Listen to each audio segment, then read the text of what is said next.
এই মুহূর্তের খবর, নিয়োগ দুর্নীতি মামলায় চার্জ গঠনে সিবিআই এর হ্যাট্রিক।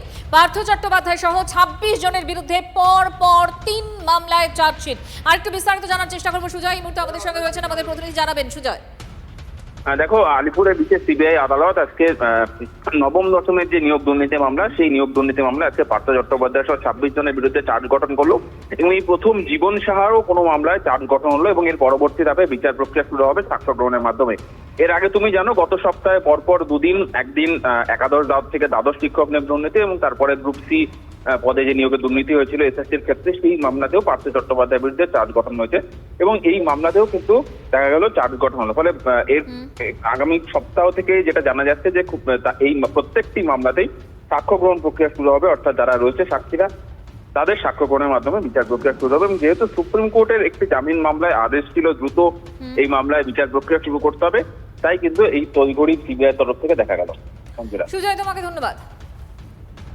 একদিকে যখন পার্থ চট্টোপাধ্যায়ের বিরুদ্ধে একের পর এক চার্জ গঠন হচ্ছে, ঠিক সেই সময় পার্থ চট্টোপাধ্যায় জামিন মামলার শুনানি শেষ, রায়দান স্থগিত। সিবিআই এর এই মামলায় জামিন পেলে রাজ্যের প্রাক্তন শিক্ষামন্ত্রীর জেল মুক্তির সম্ভাবনা প্রবল। এর আগে ইডির মামলায় জামিন পেয়েছেন পার্থ। সিবিআই এর মামলায় জামিন চেয়ে হাইকোর্টের দ্বারস্থ হন পার্থ চট্টোপাধ্যায়। মুখ্যমন্ত্রী নিজে বাঁচার জন্যই কি